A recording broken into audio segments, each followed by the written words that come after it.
Evening, colleagues. Thanks for joining us. Welcome to the post-match virtual briefing. Glasgow Rangers, Emirates Lions. I've got Coach Ivan van Rijn and Captain Bergo Erendal. Guys, we've got about 10 minutes before the guys need to go back, so let's start.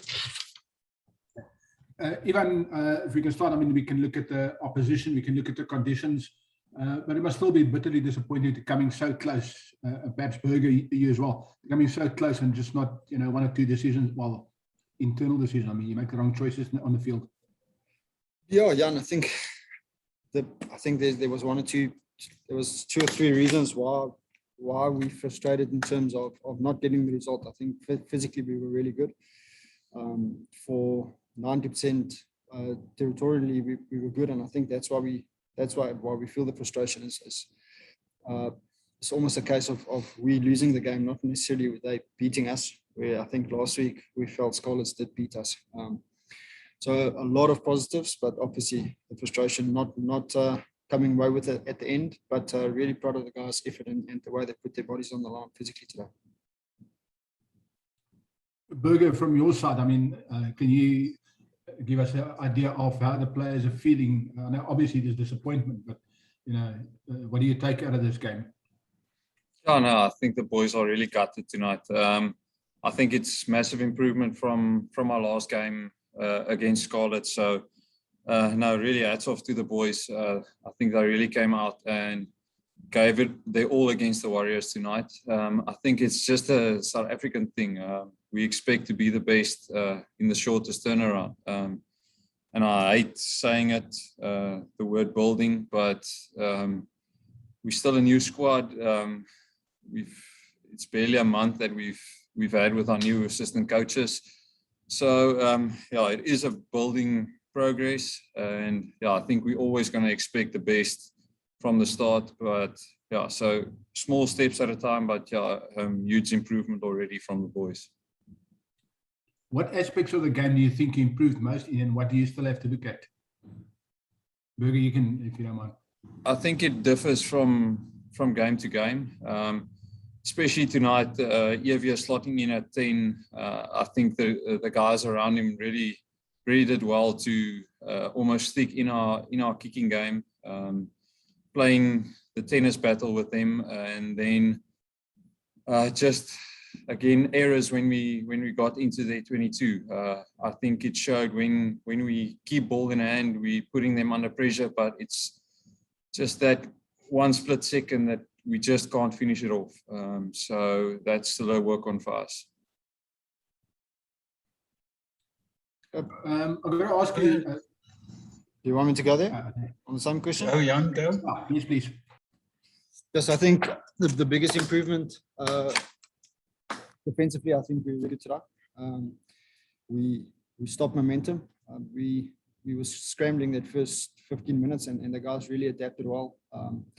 As the conditions got tougher and tougher, our physicality improved. So I think that was a massive improvement. And losing 2 10s, Evia slotting in, I think, like Berger said, I want to echo our kicking game worked well. We managed to reapply pressure back onto them. Unfortunately, our conversion rate in the 22 wasn't good enough, and I think there was 1 or 2 crucial skill areas in that last 12 minutes that was expensive. Berger, if we must be brutally honest, there were 3 kickable goals that you denied going to the poles and rather went to the corner. And I think 2 of those lineouts you lost also. Isn't it not just, again, a case of making the wrong decisions on the field, because those 9 points would have given you the win? Yeah, it is a tough one. I personally felt that, I think it was in the 75th minute that that penalty, we could have gone to the post again, and then we decided to go for the lineout, and then we lost that one as well. So yeah, it's tough. If the forwards tell me they want a lineout, I'm always going to back them. And yeah, sometimes it happens that you don't get that lineout. So it's tough learnings for us, but yeah, we have to learn from that.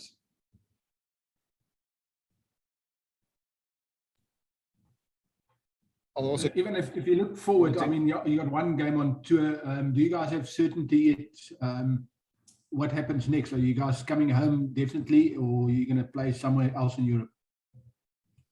We're definitely coming back home after Ulster. Next weekend we're coming home. As far as we're aware, we're probably going to go to Italy for the remaining 2 games. Then our next game is also a away game, and then hopefully we can spend the rest of the competition basically at home. That'll be awesome for us. So you're traveling home and then traveling back to Europe. Yeah. And how long will you be in South Africa before you travel again?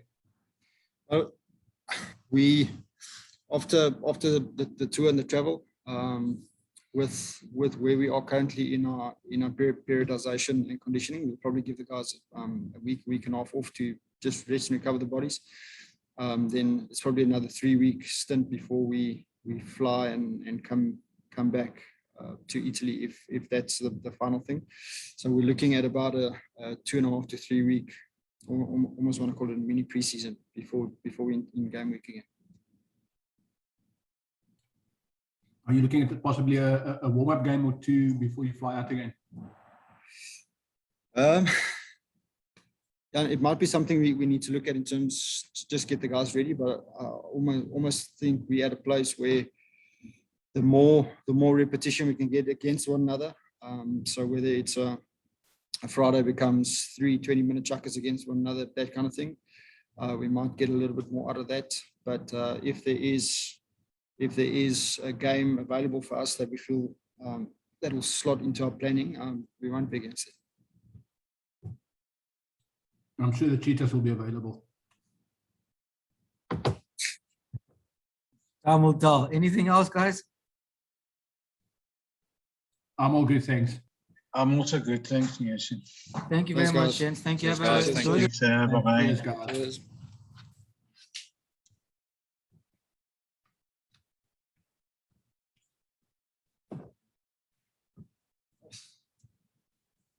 Kort spel is vir hierdie grond.